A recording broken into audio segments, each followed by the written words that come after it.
అప్పుల బాధలు వెంటాడుతున్నాయా? అయితే 6 జేవిఆర్ వారి జాతిరత్నాలు ధరించండి. నమస్తే. జగిత్యాల జిల్లా కోరుట్లలో చిన్న పాప హితీక్షను పిన్ని మమత దారుణంగా చంపేసింది. వాస్తవాలు ఒక్కొక్కటిగా బయటకు వస్తూ ఉన్నాయి. మమత ఎంతటి నేరానికి అంతటి ఘోరానికి పాల్పడింది ఈ వార్త విన్న తర్వాత కోరుట్ల ప్రజానీకం కాదు, 2 తెలుగు రాష్ట్రాల ప్రజలు కూడా షాక్ అయిపోయారు. పోలీసులు ఒక్కొక్క నిజం బయటకు వెలికి తీస్తూ ఉంటే సీన్ రీకన్స్ట్రక్షన్ చేసి మమత ఎంత దారుణంగా చిన్న పాప హితీక్షను చంపిందో తెలిస్తే పోలీసులే షాక్ అయిపోతున్నారు. అసలు కుటుంబ బంధాలు ఏమైపోతున్నాయి? కుటుంబంలో ఇంత దారుణంగా నటిస్తూ, కుటుంబ బంధాల పట్ల ప్రేమను చూపిస్తూ నటిస్తూ చిన్న పాప పట్ల ఇంత కర్కశంగా మమత ఎలా ప్రవర్తించగలిగింది? ఎన్ని రోజుల పాటు ప్రేమ నటిస్తూ అసూయ, అక్కసు, ద్వేషభావంతో రగిలిపోతూ నవీన పట్ల ఆమె కూతురు హితీక్షను ఇంత దారుణంగా చంపిందంటే అందరూ కూడా ఈ కేసుని ఇన్వెస్టిగేట్ చేస్తున్నటువంటి పోలీసులే షాక్ అయిపోయారు. సీన్ రీకన్స్ట్రక్ట్ చేశారు. అసలు ఆ మమతే చంపిందని చెప్పి ఏ విధంగా నిర్ధారించారు పోలీసులు?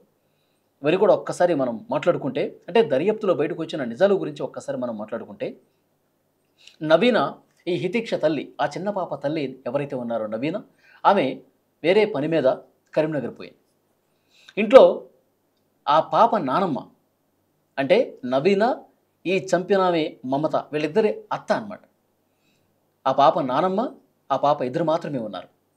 పాప సరదాగా సాయంత్రం సమయంలో ఆడుకుంటూ ఉంటుంది. ఆడుకుంటున్న సమయంలో నవీన కూడా ఇంట్లో లేదు అని చెప్పి భావించి మమత ఏం చేసింది, ఇదే సరైన సమయం, నవీన ఇంట్లో లేదు, అత్తమ్మ ఒక్కతే ఇంట్లో ఉంది, బయట పాప ఆడుకుంటోంది కాబట్టి ఇదే సరైన సమయం అని భావించి ఆ పాపని నిర్మానుష ప్రాంతానికి, అంటే 2 ఇండ్ల తర్వాత ఒక ఇంట్లో, ఆ ఇంటికి సంబంధించిన ఓనర్స్ ఎవరూ లేరు, ఆ ఇంట్లో ఎవరూ లేరు. దీన్ని గమనించినటువంటి మమత ఆ పాపను తీసుకుపోయింది. ఆ పాప కూడా హితీక్ష పిన్ని పిలుస్తోంది, పిన్ని ప్రేమగా పిలుస్తోంది, అక్కడి వరకు వెళదామని చెప్పి భావించి, పాపకేమీ తెలియదు, అభవం శుభం తెలియని ఒక అమాయకపు పాపని పిన్ని, సొంత బంధువైనటువంటి పిన్ని వెంట తీసుకుపోయి ఆ ఇంట్లో ఎవరూ లేనిది చూసి ఆ ఇంటి బాత్రూమ్ లోపలికి తీసుకువెళ్ళి అప్పుడే తన వెంట తెచ్చుకున్నటువంటి కత్తి కట్టర సాయంతో పీకను కోసి, అసలు ఇక్కడికి ఎందుకు తీసుకొస్తుంది అని ఆ పాప అనుమానం రాలా. పిన్నే కదా, ఏదో సరదాగా పక్కింట్లోకి ఎవరో పిలుచుంటారు, వాళ్ళతో మాట్లాడటానికి నన్ను తోడుగా తీసుకెళ్తున్నామో అని భావించింది. కానీ కత్తితో గొంతును కోసి చంపేస్తుందని చెప్పి ఆ పాప భావించలేదు. ఆ పాపకి తెలియదు. పిన్నిని నమ్మి వెళితే చాలా దారుణంగా ఆ ఇంటి బాత్రూంలో పడేసి గొంతు నొక్కి మూతి మీద చెయ్యి పెట్టి, సౌండ్స్ ఒక చిన్న సౌండ్ కూడా బయటకు రాకూడదని చెప్పి నోరు మీద చెయ్యి పెట్టి నొక్కి, తర్వాత తనతో తీసుకొచ్చినటువంటి ఆ కత్తితో కటర్ సాయంతో పీకను కోసి కోసి చంపేసింది. రక్తపు మడుగులో ఆ పాప పడిపోయి ఉంది. ఎంత దారుణం చూడండి. కనీసం మమత ఆలోచన లేదు. తనకు కూడా 2 అమ్మాయిలు ఉన్నారు, తనకు కూడా 2 పాపలు ఉన్నారు, అదే పాపలాగా 2 పాపలు ఉన్నారు.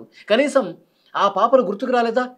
ఈ పాప కూడా నా పాప లాంటిదే కదా, నవీన అక్క కూతురు అంటే నాకు కూడా కూతురు లాంటిదే కదా, నాకు వాళ్ళ మీద ఏమన్నా కోపం ఉంటే వాళ్ళని ప్రశ్నించాలి, వాళ్ళ మీద ఎదురు తిరగాలి. కానీ ఈ చిన్న పాప ఏం చేసింది, ఈ చిన్న పాపను ఎందుకు నేను చంపాలని కనీస జ్ఞానం లేకుండా, కనీసం ఒక మూర్ఖపు ఆలోచనతో ద్వేషాన్ని నింపుకొని, అసూయను నింపుకొని ఇంత దారుణానికి తెగబడ్డ పరిస్థితుంది.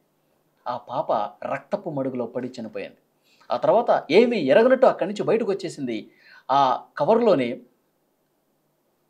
ఆ కత్తి, ఆ కటర్ ఆ కవర్లో వేసుకుని అదేవిధంగా ఇంటికి నడుచుకుంటూ వచ్చేసింది, ఏమీ తెలియనట్టు, ఏమీ ఎరగనట్టు. తర్వాత ఆ దుస్తుల మీద కూడా రక్తపు మరకలు పడి ఉన్నాయి. వెంటనే ఇంట్లోకి వెళ్ళి ఆ దుస్తులు మార్చుకొని ఆ రక్తపు మరకలు ఉన్నటువంటి వాటిని కూడా, ఆ దుస్తుల్ని కూడా ఆ కవర్లో కుక్కి బయటకు వచ్చింది. బయటకు వచ్చి 1 కిలోమీటర్ దూరంలో ఆ వస్తువులన్నీ కూడా పడేసింది. ఒక ఆటో ఎక్కి 1 కిలోమీటర్ ప్రయాణం చేసి అక్కడ ఒక ఫంక్షన్ హాల్ ఉంటుంది. ఆ ఫంక్షన్ హాల్ పక్కన ఒక ఖాళీ ప్రదేశం, నిర్మానుష ప్రదేశం, ఎవరూ కూడా అటువైపు రారని గ్రహించి కొంత దూరం నడుచుకుంటూ పోయి ఆ నిర్మానుష ప్రదేశంలో ఆ కవర్ కూడా పడేసి మళ్ళీ ఏమీ ఎరగనట్టు మళ్ళీ ఆటో ఎక్కి ఇంటికి వచ్చేసింది. అప్పటికే అక్కడ ఉన్న వాళ్ళ కుటుంబ సభ్యులు, నానమ్మ కావచ్చు, అప్పుడే రాత్రి 7 గంటల సమయం అవుతుంది, పని మీద బయటకు వెళ్ళినటువంటి హితీక్ష తల్లి నవీన ఇంటికి చేరుకుని పాప కోసం వెతుకుతోంది. ఏమైంది పాప అని చెప్పి మమతను అడిగింది. మమత కూడా ఇక్కడే ఆడుకుంటూ ఉండాలి కదా, అని ఇద్దరు ఎతకటం ప్రారంభించారు. ఆ వెతికే క్రమంలో కావచ్చు ఆ పాప దొరకలేదు. మళ్ళీ ఇంటికి వచ్చారు, ఏడుస్తూ ఉన్నారు. పోలీసులు కంప్లైంట్ ఇచ్చారు. ఈ మొత్తం ఎపిసోడ్‌లో కూడా నవీన్‌తో పాటే కూర్చొని ఏడుస్తూ, తలలు కొట్టుకుంటూ, బాదుకుంటూ, గుండెల మీద కొట్టుకుంటూ ఎంత యాక్టింగ్ చేసిందో అందరూ కూడా అర్థమవుతుంది. ఇప్పుడు వాస్తవాలు బయటకొచ్చిన తర్వాత పాపను చంపి ఏ విధంగా నాటకమాడుతుంది, ఏమీ ఎరగనట్టు ఎంత బాగా నటిస్తుందో అని చెప్పి అందరూ మాట్లాడుకుంటూ ఉన్నారు. ఎప్పుడైతే పోలీసుల దర్యాప్తులో బయటకొచ్చిందో మమతే చంపిందని చెప్పడానికి కొన్ని కీలకమైనటువంటి విషయాలు, ఆధారాలు పోలీసులు బయటపెట్టారు. డాగ్ స్క్వాడ్‌ని తీసుకొచ్చారు.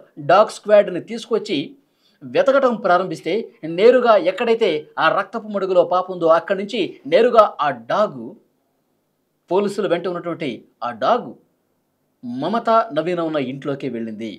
అప్పటికే పోలీసులు అర్థమైంది ఈ ఇంట్లో ఉన్న వాళ్ళే చంపేశారని చెప్పి వాళ్ళకి అర్థమై ఆ విధంగా ఆ కోణంలో దర్యాప్తు మొదలు పెడితే మమతను అనుమానించి మమత ఫోన్ని తీసుకుంటే మమత ఫోన్లో కూడా కొన్ని కీలకమైనటువంటి విషయాలు బయటకు వచ్చాయి. మమత ఫోన్లో కొన్ని వీడియోలు చూసినట్టుగా నిర్ధారించారు.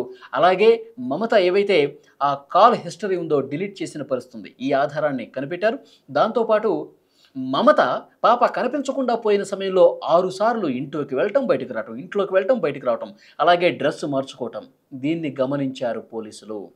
కాబట్టి మమతే ఈ పాపను చంపింది, మమత ఇంత దారుణంగా ప్రవర్తించింది అనే ఆధారాలు పోలీసులకు దొరికాయి. ఒకటి డాగ్ స్క్వాడ్, 2 సీసీ ఫుటేజ్, ఇవన్నీ కూడా పోలీసులు ఆధారాలుగా స్వీకరించి మమతను అదుపులోకి తీసుకుని స్టేషన్కి తీసుకెళ్ళి తమదైన స్టైల్లో కోటింగ్ ఇస్తే 1 గంట తర్వాత అప్పుడు నిజాన్ని ఒప్పుకుంది. ఎస్, నేనే చంపాను. నవీన్ మీద కోపంతో నాకు అసలు కుటుంబంలో ప్రాధాన్యత లేదు, నాకు విలువ లేదు, కేవలం నవీన్కే అన్నీ దక్కుతున్నాయి. అంత ప్రేమ, మర్యాద, గౌరవం అన్నీ కూడా నవీన్ పట్లే చూపిస్తూ ఉన్నారు. నన్ను కనీసం పట్టించుకోవట్లేదు, ఒక పురుగును చూస్తున్నట్టు చూస్తూ ఉన్నారు. ఆ కోపంతోనే నవీనకు కన్నీళ్లు రావాలి, నవీన ఏడుస్తూ బతకాలన్న ఉద్దేశంతో ఆ కోపంతోనే ఆ పాపని చంపాను అని తప్పు ఒప్పుకుంది, నేరాన్ని ఒప్పుకుంది, తాను చేసినటువంటి ఆ కర్కశత్వాన్ని పోలీసుల ముందు ఒప్పుకుంది. ఆ తర్వాత పోలీసులు మమతను తీసుకొచ్చి ఏ విధంగా చేశావు, ఆ పడేసినటువంటి కత్తి అవన్నీ ఎక్కడ వేసావు, ఇవన్నీ కూడా సీన్ రీకన్స్ట్రక్ట్ చేసి ఆధారాలు అన్నీ కూడా సంపాదించారు. దీన్ని బట్టి ఏమర్థమవుతుంది, అసలు సొంత కుటుంబ సభ్యులే, సొంత బంధువులే ఇంత దారుణంగా పొడిచి పొడిచి కత్తులతో చంపుతుంటే ఎలా అర్థం చేసుకోవాలి? అసలు కుటుంబంలో బంధాలు, బంధుత్వాలు అన్నీ ఉన్నాయా? ఈ సమాజం అసలు ఎటుపోతుందో అర్థం కాని పరిస్థితి.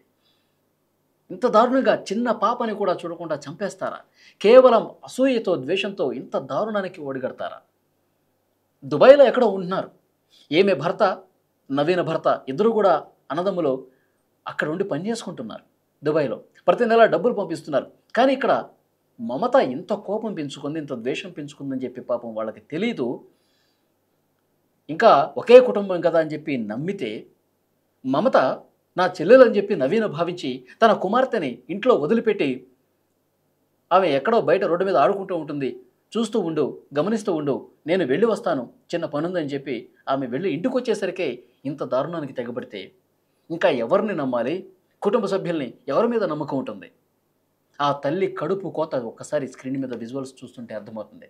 గుండెలు బాదుకుంటూ రోధిస్తుంది, నా చెల్లెలే ఇంత దారుణంగా నా కూతుర్ని చంపింది, ఇంకా నేను ఎవరిని నమ్మాలి అని బాధపడుతూ రోధిస్తుంటే అక్కడ ఉన్నటువంటి ఇరుగు పొరుగు వారు కూడా కన్నీటి పర్యంతమవుతున్నారు. ఆ పాప చాలా ముద్దుగా, అందరూ కూడా ఇంటి చుట్టుపక్కల ఇరుగు పొరుగు వారంతా కూడా ముద్దు చేస్తూ ఉన్నారు. ముద్దుగా మాటలు చెప్తూ ఉంటుంది హితీక్ష. అలాంటి హితీక్ష ఇక లేదు. అలాంటి హితీక్షను దారుణంగా సొంత పిన్నే చంపేసింది అంటే అక్కడ ఉన్నవాళ్ళు షాక్ అవ్వటమే కాదు, ఆ రోజంతా ఏడ్చినటువంటి పరిస్థితి. మమత ఇంత దారుణంగా ప్రవర్తించింది. మమతని చాలా అంటే చాలా కఠినంగా శిక్షించాలి. ఇంకా దుబాయ్లోనే ఉన్నాడు మమత భర్త రాలేదు. ఇంత దారుణం చేసినటువంటి మమత అసలు ఏమనుకుని కనీసం ఒక సైకో మెంటాలిటీగా ఎందుకు బిహేవ్ చేసిందో అతనికి కూడా అర్థం కాని పరిస్థితి.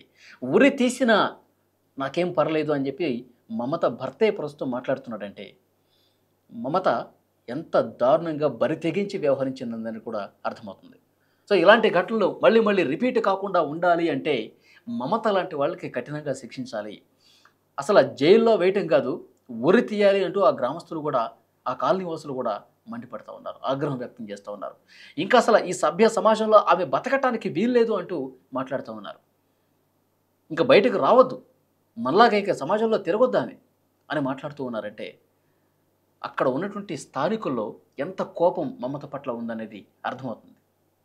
సో చూద్దాం, ఇంకా పోలీసులు ఆల్రెడీ అధికారికంగా ప్రకటన చేశారు, మమతే చంపింది, హితీక్షని సొంత పిన్నే చంపిందని చెప్పి ప్రకటన చేశారు.